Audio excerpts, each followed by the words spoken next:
इस वीडियो में मैं आपको ये बताऊंगा कि आप किस तरह से गूगल मर्चेंट सेंटर के अंदर बल्क में डेटा अपलोड कर सकते हैं। फॉर एग्जांपल, अगर आपके पास ज़्यादा प्रोडक्ट्स हैं तो आपको अगर डेटा इकट्ठा देना है तो उसके लिए हमारे पास मल्टीपल तरीके मौजूद हैं। पिछली वीडियो में मैंने आपको ये बताया था कि आप एक प्रोडक्ट कैसे ऐड करते हैं, लेकिन वो एक एक करके आप अगर आप ऐड करेंगे तो काफ़ी टाइम लग सकता है। तो इस वीडियो में हम ये देखेंगे कि हम मल्टीपल प्रोडक्ट्स कैसे ऐड कर सकते हैं। तो आइए चलते हैं स्क्रीन की तरफ। जी, लास्ट वीडियो में आपने देखा था कि हमने जब ये प्रोडक्ट ऐड की थी तो हमारा डिसअप्रूव्ड स्टेटस आ रहा था। मैंने इसमें उसको एडिट करके इस दफ़ा इमेज की जगह यूआरएल के थ्रू इमेज अपलोड करवाया, तो वो उसने देखें, उसने स्टेटस जो है पेंडिंग में डाल दिया। अब कोई इशू नहीं है, लेकिन अब ये टाइम लेगा। जब गूगल इसको क्रॉल करके अप्रूव करेगा तो वो फिर यहाँ पर स्टेटस आपका अप्रूव्ड आ जाएगा। अभी आप कंटिन्यू करेंगे तो अभी भी जो है वो फाइनल रिव्यू में आप देख सकते हैं कि वो मुझे कह रहा है कि you are reviewing, so it can be, जब तक रिव्यू नहीं होता तब तक के आपका ये होगा नहीं। लेकिन यहाँ पर ये बटन जो है वो एक्टिवेट हो गया है। इस पर क्लिक करते हैं तो हमारा जो ऑनबोर्डिंग का प्रोसेस था वो कंप्लीट हो चुका है। लेकिन प्रोडक्ट्स जो हैं आपकी वो अभी भी मेरे ख्याल से रिव्यू में होंगी। इसको अभी जाके ऑल प्रोडक्ट्स पर देख लेते हैं। तो देखें, अभी जो ऑल प्रोडक्ट्स में गए हैं तो इस वक्त मेरा जो प्रोडक्ट का स्टेटस है पेंडिंग आ रहा है। सो ये जब तक वो क्रॉल नहीं करता इसको ये पेंडिंग में रहेगा। इसका हम वेट करते हैं, लेकिन तब तक हम आपको मज़ीद तरीके बताते हैं कि आप मज़ीद प्रोडक्ट कैसे ऐड कर सकते हो। अगर आप प्रोडक्ट्स में आके यहाँ पर ऐड प्रोडक्ट्स पे क्लिक करोगे तो ये वन बाय वन फिर आपको मज़ीद प्रोडक्ट्स ऐड करने की ऑप्शन देगा। लेकिन वन बाय वन तो मैंने आपको सिखा लिया, तो वापस जाते हैं और आपको मैं इस दफ़ा मल्टीपल प्रोडक्ट्स कैसे ऐड करनी है उसका तरीका बताता हूँ। उसमें आपके पास ये जो एक ऑप्शन तो ये है कि आप अपनी एक्सएमएल या जो दूसरी फाइल है यहाँ से अपलोड कर सकते हैं। उसके लिए यहाँ पर एरो पर क्लिक करेंगे तो आपके पास ऑप्शन आएगी अपलोड अ प्रोडक्ट फाइल। तो आप उसमें टेक्स्ट फाइल या एक्सएमएल के साथ कर सकते हैं, लेकिन ये थोड़ा सा मुश्किल प्रोसेस है। इससे आसान तरीका मैं आपको बता देता हूँ, वो ये है फीड्स में। जब आप फीड्स पे जाते हैं, ये प्रोडक्ट्स के नीचे फीड्स का मेन्यू, इस पर आप क्लिक करेंगे तो आपके सामने ये प्राइमरी फीड और सप्लीमेंटल फीड्स, ये दो ऑप्शन आएंगी। अब फीड बेसिकली एक ऐसा वर्ड है जो कि टेक्निकली यूज़ होता है ई कॉमर्स वेबसाइट के लिए, जिसमें आपका डेटा जो होता है उसको आप एज अ फीड, मतलब उनको इस फॉर्मेट में दे दें जो कि गूगल या फेसबुक वगैरह रीड करते हैं। ठीक है, उसको हम फीड कहते हैं। आपका ये एक्सएमएल में, टेक्स्ट में या दूसरे गूगल शीट्स वगैरह में आप दे सकते हैं। तो हम आपको गूगल शीट्स के थ्रू बताते हैं कि इजीली आप कैसे मैनुअली इसको अपने प्रोडक्ट डेटा को अपडेट कर सकते हैं। तो उसके लिए आप प्लस पे क्लिक करेंगे तो हमारे पास वो पूछ रहा है, सबसे पहले आप बताएं जी कंट्री ऑफ सेल क्या है, वो पाकिस्तान है, लैंग्वेज कौन सी है। तो हम इंग्लिश में चूंकि डेटा अपलोड कर रहे हैं तो हम इंग्लिश सेलेक्ट करते हैं। वो कह रहे हैं कि जी आपने फ्री लिस्टिंग उसमें लिस्ट करना है कि नहीं, वो हमने चेक रखा हुआ है और इसको हम कंटिन्यू करेंगे। तो अब सेकंड स्टेप में मुझसे पूछ रहा है कि जी अपने इनपुट मेथड का नाम बताएं। तो हमारे पास यहाँ पर हमने फीड का नाम बताना है। फीड में हमारे पास चार ऑप्शन आ रही हैं। पहली ऑप्शन है गूगल शीट्स की, जो कि हम आपको बताएंगे कि किस तरह से आप गूगल शीट्स के थ्रू प्रोडक्ट का डेटा इसमें सबमिट कर सकते हैं। तो वो यहाँ पे लिखा हुआ है कि जी जो भी आप इसमें डेटा ऐड करेंगे वो ऑटोमेटिकली अप्लाई होगा। साथ ही स्केड्यूल फैच है, जिसमें ये हर मतलब एक स्केड्यूल के मुताबिक आपको फैच करता रहेगा। यहाँ पर एग्जाम्पल वगैरह ये एक सर्टन डेवलपमेंट का रोल शामिल हो जाता है, आपको डेवलपर आपको इसमें हेल्प कर सकते हैं। आप मैनुअली भी एक्सेल शीट का डेटा अपने सिस्टम पे मेंटेन कर सकते हैं, और वो कह रहे हैं कि जी आप अपनी फाइल अपने कंप्यूटर पे मेंटेन करेंगे, उसको आप अपलोड कर सकते हैं, वो भी एक तरीका है। और अगर आप कोई थर्ड पार्टी टूल यूज़ कर रहे हैं जो कि एपीआई के थ्रू आपको डेटा फैच करके देगा इसमें, तो आप एपीआई कंटेंट एपीआई का फीचर भी यूज़ कर सकते हैं। अभी हम जाएंगे गूगल शीट्स के ऊपर और इसका नाम दे देते हैं हम कि जी यूई ऑल प्रोडक्ट्स। ठीक है, और जी एस का मतलब गूगल शीट्स में इसको एक निक नेम रख लेता हूँ। इसको हम आगे कंटिन्यू करते हैं। वो मुझसे पूछा कि लॉगिन करने का, मैं इसमें अपने अकाउंट में लॉगिन करता हूँ। ठीक है, इसको परमिशन अलाउ करूँगा। अब हमारे पास कुछ ऑप्शंस आ रही हैं, इसको ज़रा देख लेते हैं क्या कह रहा। वो ये कह रहे हैं कि जी रजिस्टर अ गूगल स्प्रेडशीट, जिसमें generate a new Google spreadsheet from a template, यानी कि हम ये ऑप्शन ले सकते हैं कि टेम्पलेट से हम शीट क्रिएट करें, या आपने अगर ऑलरेडी पहले कोई शीट रखी हो तो आप उसको भी यूज़ कर सकते हैं, लेकिन हम इसमें पहली ऑप्शन यूज़ करेंगे। इसके बाद आप देख सकते हैं कि वो आपको एक ऑप्शन दे रहा है कि आप यहाँ पर क्रिएट एंड अपलोड स्केड्यूल, तो आप एक अपना मतलब आपने रेगुलर इस शीट में कोई डेटा ऐड करना है तो आप स्केड्यूल भी क्रिएट कर सकते हैं, जिसमें वो रेगुलरली एक सर्टेन टाइम पे नए डेटा को देखेगा। तो अभी मैं इसको फिलहाल स्किप कर रहा हूँ, ये ऑप्शनल है, लेकिन अगर आप स्केड्यूल क्रिएट करना चाहें तो आप वो भी कर सकते हैं। उसमें मुझे नीचे बता रहा है कि जी अगर आप नेक्स्ट करेंगे तो क्या होगा। ठीक है, वो कह रहा है कि जी परमिशन वगैरह मांगेगा, सो अब देखते हैं क्या होता है। तो मैं इस वक्त टेम्पलेट से जा रहा हूँ, ताकि क्योंकि मैंने अभी कोई शीट नहीं बनाई तो हम टेम्पलेट क्रिएट करेंगे। तो उसके लिए मैं क्रिएट फीड पे क्लिक करता हूँ। उसने मुझसे फिर परमिशन मांगी, मैं अलाउ करूँगा। मेरे ब्राउज़र ने उसका पॉपअप ब्लॉक कर दिया, तो इसमें ये देखें टॉप पे ये इशू आ रहा है, इसको मैं अलाउ करता हूँ। ठीक है, ऑलवेज अलाउ पे डन किया और दोबारा से ट्राई करते हैं।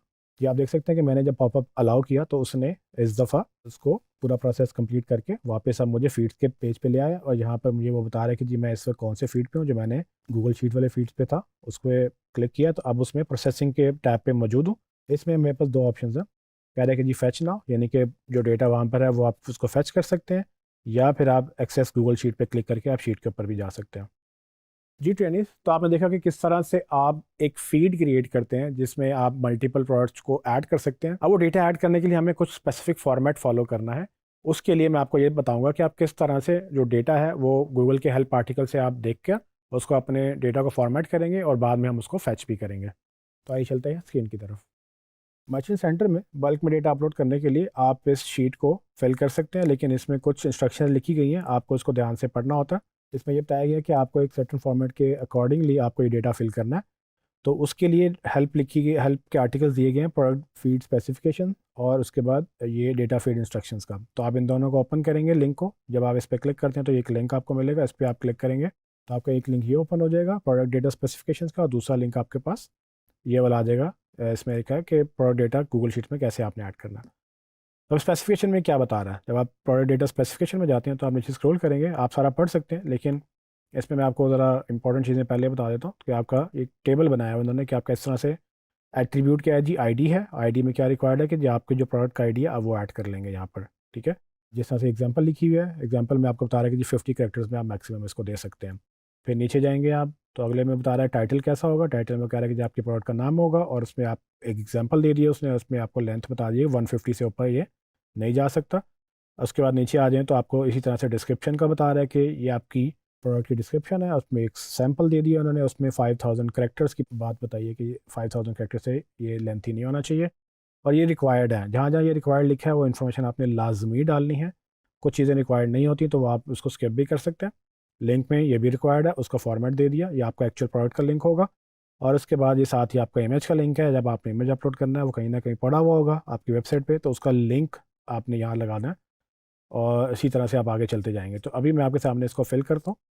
मैं ये एक्स्ट्रा इन्फॉर्मेशन डिलीट कर दूंगा, यहाँ से इसको सिलेक्ट करेंगे और इसको हम डिलीट कर देंगे। आपके पास बिल्कुल ब्लैंक इन्फॉर्मेशन आ गई है। सबसे पहले जी मुझसे वो आईडी मांग रहा है। आईडी बेसिकली आपका यूनिक आइडेंटिफायर होता है, आप यहाँ कस्टम भी दे सकते हैं, लेकिन चूंकि मेरे पास प्रोडक्ट पे ऑलरेडी SKU मौजूद है तो हम उसी को एज आ ID यूज़ करेंगे। मैं अपनी प्रोडक्ट पेज पे जाकर यहाँ पे इसका SKU कॉपी करता हूँ और यहाँ पर मैं पेस्ट कर दूँगा। ID मैंने पेस्ट कर दिया, इसको कॉलम ए को थोड़ा बड़ा कर लेते हैं, डबल क्लिक किया वो एक्सपैंड हो गया। टाइटल में मैं यहाँ से जाऊँगा, इसका नाम कॉपी कर लूँगा और यहाँ पर पेस्ट कर देता हूँ। नहीं, नेम आ गया। डिस्क्रिप्शन में आप इसका कंटेंट कॉपी कर लें, डिस्क्रिप्शन का यहाँ पर एंटर करें और यहाँ पर पेस्ट कर लें। आगे जाएंगे तो लिंक मांग रहे हैं, लिंक मेरी प्रोडक्ट का लिंक होगा तो मैंने कॉपी कर लिया, मेरे पेज का लिंक यहाँ पर पेस्ट हो गया। उसके बाद वो मुझसे कह रहे हैं कि जी आप अपनी कंडीशन ऐड करें, तो हमारे पास कंडीशन न्यू है, लेकिन अब ये ऐड कैसे करना हमने, इसको मैं यहाँ से कॉपी करके स्पेसिफिकेशन में जाकर देखता हूँ कि कंडीशन का वो ऑप्शन क्या देता है। तो हमने टाइटल वगैरह सारी चीज़ें बेसिक डाल दी थी, इसमें कंट्रोल F करके मैं अपनी कंडीशन का लगाता हूँ। देखें ये कंडीशन का टैब आ गया। कंडीशन की कॉलम में वो कह रहा है कि जी आपने न्यू करना है, तो ये NEW न्यू लिखना है, एग्जाम्पल दी हुई है, ये न्यू लिखना है। अगर आपकी रिफर्बिश है तो ऐसे रिफर्बिश लिखना है, और यूज़ में ऐसे लिखना है। तो ये मुझे 3 ऑप्शन दिए हैं। मैं चूँकि न्यू हूँ, न्यू प्रोडक्ट ऐड कर रहा हूँ, तो यहाँ से न्यू कॉपी करते हैं और यहाँ पर मैं कंडीशन में एंटर करूँगा और पेस्ट कर लूँगा। याद रखिएगा कि आपने एंटर करके इन्फॉर्मेशन पेस्ट करनी है ताकि आपकी कोई जो फॉर्मेटिंग है वो कॉपी ना हो। अक्सर आप जब अपनी वेबसाइट से कॉपी कर रहे होंगे तो वो यहाँ पर वो उसके फॉन्ट और स्टाइलिंग वो भी कॉपी हो जाती है, तो एंटर करके जब आप लिखेंगे तो उसकी स्टाइलिंग कॉपी नहीं होगी। आगे प्राइस का टैब है। प्राइस में मुझे अपनी प्राइस बतानी है, तो अब प्राइस का एक सिंटेक्स हमें देखना पड़ेगा कि किस तरह से गूगल रिकमेंड करता है। यहाँ से कंट्रोल F करके प्राइस का सेक्शन ढूंढ लेते हैं, ठीक है। प्राइस एंड अवेलेबिलिटी, ठीक है, इसका एक सेक्शन मिल गया मुझे। इसमें मैं जाता हूँ प्राइस में, नीचे जाएंगे तो ये रहा प्राइस का कॉलम। देखें प्राइस में मुझे क्या बता रहा है कि जी आपकी प्रोडक्ट की प्राइस होगी। आपने एग्जांपल क्या दे रहा है जी कि आपने अपनी प्रोडक्ट की प्राइस लिखनी है, साथ आगे करेंसी का सिंबल लिखना है। सिंटेक्स क्या है कि न्यूमेरिक होगा, और उसके बाद ISO 421 आपने मतलब जो यूनिवर्सली एक्सेप्टेबल करेंसी के हैं सिंबल्स वो आपने यूज़ करने हैं। तो यहाँ पर हमने जैसे USD US डॉलर के लिए हमने उसको PKR यूज़ करना है पाकिस्तानी करेंसी के लिए। अगर आपको ये किसी और करेंसी में करना है तो आप उसका अपना करेंसी कोड निकाल सकते हैं, उसमें आपको विकीपीडिया पे इसकी इन्फॉर्मेशन मिल जाएगी कि मुल्क के करेंसी कोड्स क्या हैं। तो अभी मैं इसको कॉपी अपने फॉर्मेट में करने के लिए पहले मैं प्राइस कॉपी कर लेता हूँ। प्राइस है जी मेरे पास, इसकी एक्चुअल प्राइस है 28,999, तो वहाँ जाते हैं। प्राइस में लिखूँगा 28,999.00 ऐड करना है तो आप कर सकते हैं, नहीं तो आप इसको मेरे ख्याल से स्किप भी कर सकते हैं। उसके बाद आपने यहाँ पर स्पेस देनी है और PKR लिखना है। ये आपका प्राइस का इस तरह से इन्फॉर्मेशन जाएगी। फिर आगे आगे जी आपके अवेलेबिलिटी का। अवेलेबिलिटी में हमने यहाँ से इसको सर्च कर लेते हैं। ठीक है, हाँ जी, वो देखें फर्स्ट से स्टार्ट हुआ। अवेलेबिलिटी में मुझे बता रहे हैं कि जी ये अवेलेबिलिटी का कॉलम होगा, उसमें आपने ये 3 ऑप्शन हैं आपके पास, 3 या 4। ये इन स्टॉक है तो ऐसे लिखना है, आउट ऑफ स्टॉक ऐसे लिखना है, प्री ऑर्डर या बैक ऑर्डर। तो हमारे पास इन स्टॉक है। अच्छा, ये ब्रैकेट्स आपने नहीं डालने, ये सिर्फ आपको दिखाने के लिए कर रहा है। आपने जब भी लिखना है तो बगैर ब्रैकेट्स के लिखना है। तो इन स्टॉक हमारे पास चूँकि मौजूद है स्टॉक में, तो हम वो ऐड कर सकते हैं। अगर आप आउट ऑफ स्टॉक भी अपलोड करना चाहें तो वो स्टेटस बता सकते हैं। लेट्स से इन फ्यूचर आपके पास वो आने वाली चीज़, तो आप उसको आउट ऑफ स्टॉक डाल के अपलोड कर दें। बाद में जब स्टॉक में आए तो उसका स्टॉक की अवेलेबिलिटी चेंज कर सकते हैं। इमेज लिंक में जाएंगे, तो इमेज के लिए मुझे लेट्स से अपना ये इमेज ऐड करना है। इसको आप राइट क्लिक करके open image in new tab करेंगे, तो आपके पास ये इमेज मैंने पहले से खोल कर रखा है। जिस तरह से देखें मेरी वेबसाइट में इमेज पड़ा हुआ है, इसका मैं यूआरएल कॉपी करता हूँ, वापस जाता हूँ, यहाँ पर इमेज का लिंक मैं पेस्ट कर देता हूँ। उसके अलावा GTN MPN ये आप मर्ज़ी आपने ऐड करना तो कर लें, वरना आप इसको स्किप भी कर सकते हैं। आखिर में गूगल प्रोडक्ट कैटेगरी का दोबारा से ऑप्शन पूछ रहा है, जिसमें आपके पास गूगल की अपनी प्रोडक्ट की एक ऑफिशियल कैटेगरी की लिस्ट है। आपने वो ऐड करनी है, तो आप गूगल में इसको सर्च कर लें, आपको एक एक्सेल शीट मिल जाएगी जिसमें 5-5.5 हज़ार इसकी अपनी कैटेगरीज हैं। आप उनमें से अपनी जो कैटेगरी मैच करती है वो आप लिख सकते हैं, वरना ये ऑप्शनल, आप उसको स्किप भी कर सकते हैं।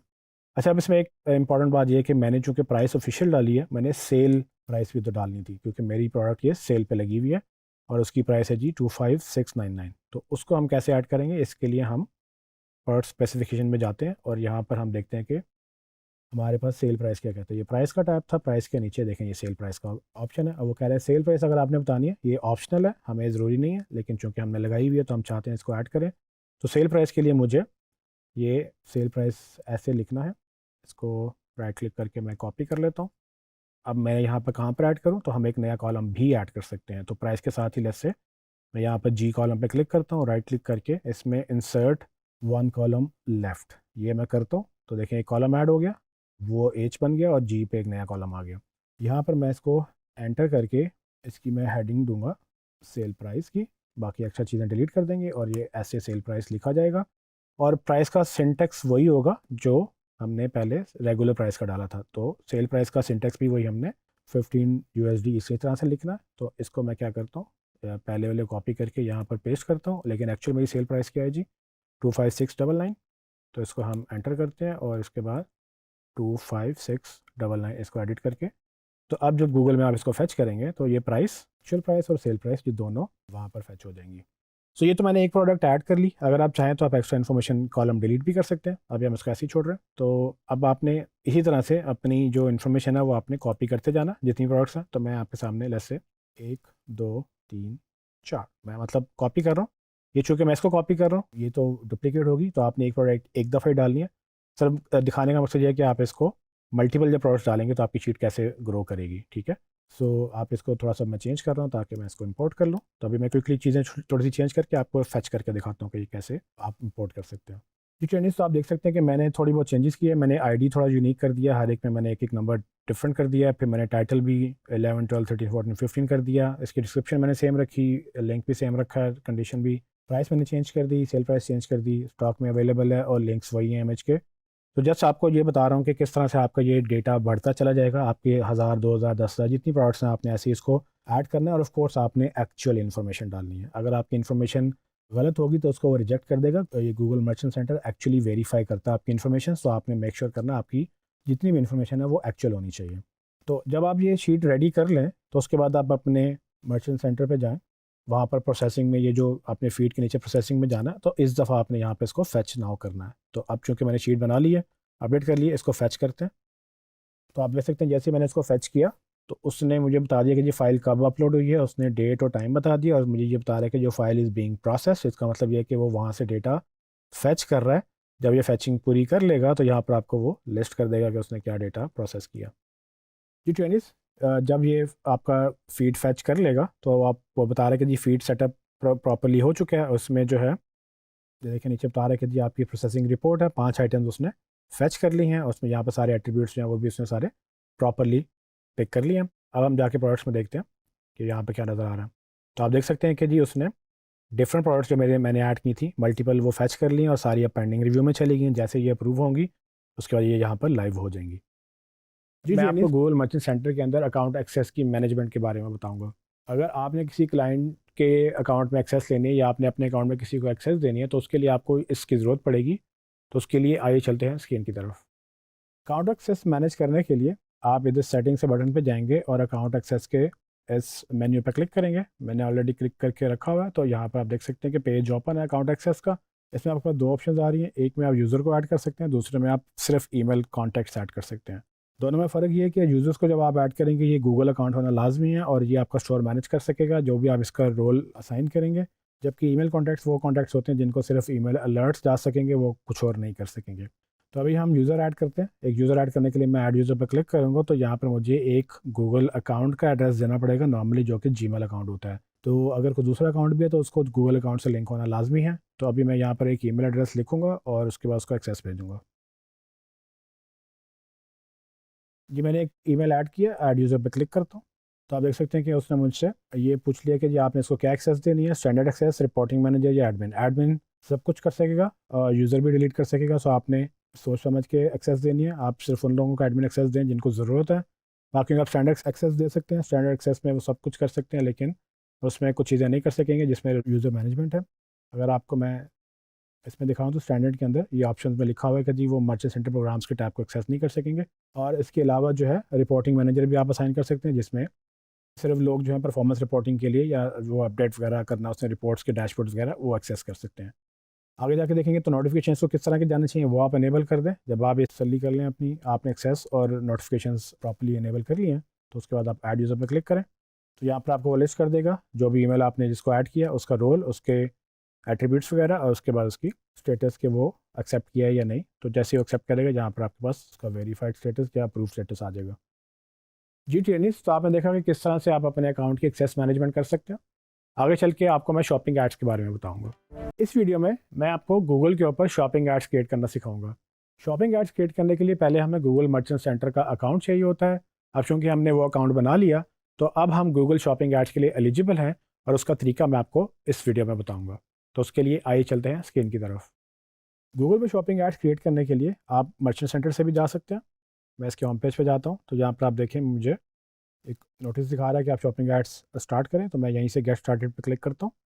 उससे मुझे एक ऑनबोर्डिंग प्रोसेस ऑन कर दिया। उसमें आप मुझे कह रहे हैं कि जी आप अपना प्रमोशन दिखा रहा है, get customers and sales with arts. मुझे थोड़ा सा वो फीचर्स बता रहा है। उसके बाद हम आगे करते हैं कंटिन्यू। वो कह रहा है ऐड प्रोडक्ट्स करें, तो मैं अपनी इन सब प्रोडक्ट्स को ऐड कर लेता हूँ। उसके बाद जिसको आपने चलाना आप उसको सिलेक्ट कर लें। उसके बाद कंटिन्यू करें। ठीक है, वो कह रहा है कि जी आप पॉलिसीज़ वगैरह देख लें। उसके बाद नीचे कोई अडल्ट कंटेंट है कि नहीं वो आप सिलेक्ट कर सकते हैं। हमारे पास ऐसा कुछ भी नहीं, तो हम कंटिन्यू करेंगे। तो ये पूछा है कि आप अपना कंट्री बता दें, अपना बजट बता दें, आपने पर डे बजट कितना लगाना है उसका नाम रख लें। तो आप ये करके जब सेलेक्ट करेंगे तो आप कैंपेन क्रिएट कर सकते हैं।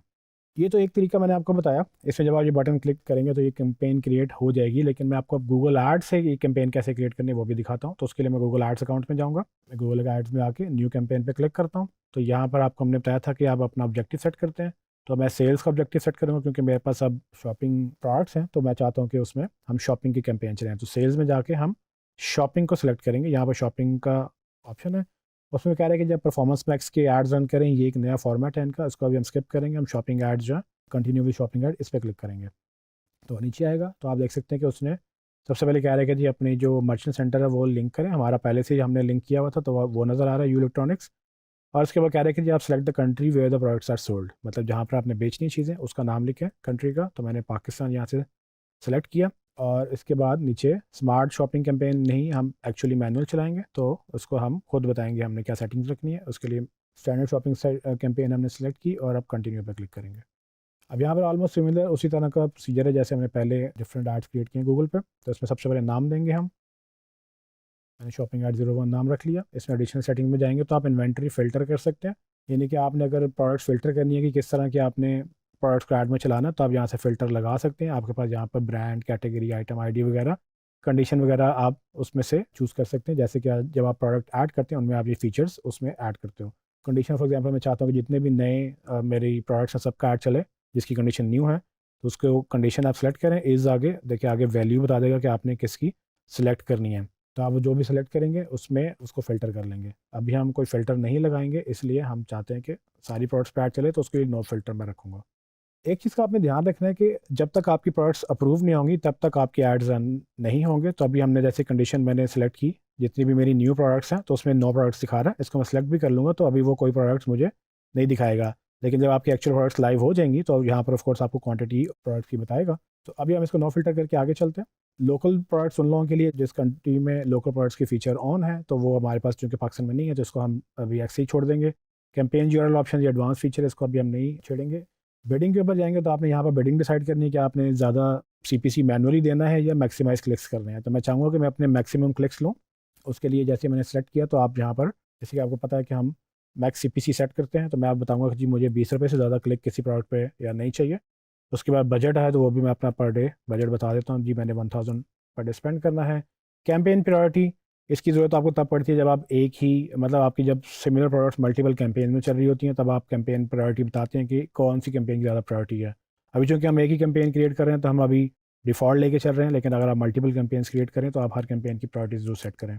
टारगेटिंग में हम बाय डिफ़ॉल्ट ये सर्च नेटवर्क पे चलता है, तो हमने सर्च नेटवर्क को ये डिफ़ॉल्ट सेलेक्ट होगा, लेकिन उसमें ये पूछ रहा है कि क्या आपने पार्टनर्स सेलेक्ट करने हैं कि नहीं। सो अगर आप चाहते हैं कि सिर्फ google.com पे आपके ऐड नज़र आएँ तो उसको अनचेक कर दें ताकि पार्टनर्स पे आपके ऐड शो ना हो। डिवाइसेस में चूँकि सर्च कैंपेन है उसमें हमें फ़िल्टर नहीं दे रहा, और लोकेशन में हमें पाकिस्तान, आप मज़ीद लोकेशन भी सेट कर सकते हैं, उसकी ऑप्शन आपके सामने वही दोबारा से आएंगी। स्टार्ट एंड डेट आप बता दें, नीचे ऐड ग्रुप का नाम बता दें, वो मैं डिफ़ॉल्ट ही रहने देता हूँ। जब आप ये सारी चीज़ें सेट कर लें तो उसके बाद आप क्रिएट कैंपेन पे क्लिक करेंगे तो आपकी कैंपेन क्रिएट हो गई है, और आप देख सकते हैं कि इस वक्त मैं कैंपेन क्रिएटेड है, उसमें प्रोडक्ट ग्रुप्स के अंदर मैं इस वक्त मौजूद हूँ, मेरे ऑल प्रोडक्ट्स के ऐड चल रहे हैं। जब आपके ऐड चल जाएंगे तो ये आपकी रिपोर्टिंग वगैरह यहाँ से आपको नज़र आना शुरू हो जाएगी, कितने इंप्रेशन क्लिक्स वगैरह, वो सारी चीज़ें जो हमने आपको पहले बताई थी। इस वक्त मेरी शॉपिंग कैंपेन में देखें, शॉपिंग ऐड 01 ये कैंपेन लाइव है। आपको मैं एक एग्जांपल दिखा देता हूँ जो कि आप, अगर आपके ऐड्स लाइव हों तो किस तरह से आपके ऐड दिख सकते हैं। तो अगर आप इस स्क्रीनशॉट को देखें तो इसमें आप देख सकते हैं कि जब आपके शॉपिंग ऐड चल रहे होते हैं तो नॉर्मली इस तरह से गूगल कुछ प्रीव्यू दिखाता है, और आपके रेगुलर जो सर्च एड्स हैं वो नीचे नज़र आ रहे हैं आपको, और आपके देखें कितना डिफरेंस है शॉपिंग एड्स में और सर्च एड्स में। ऑफ कोर्स ये गूगल अपनी जो ये प्रीव्यू है ये बदलता रहता है, लेकिन आपको इसी तरह से कुछ ऐड नज़र आएंगे। जी ट्रेनिंग्स, तो आपने देखा कि आप किस तरह से गूगल पे शॉपिंग एड्स क्रिएट कर सकते हैं। जैसे जैसे आप अपने प्रोडक्ट्स को ऐड करते जाएंगे आपके पास ऐड क्रिएट करने की अपॉर्चुनिटीज़ बढ़ती चली जाएंगी।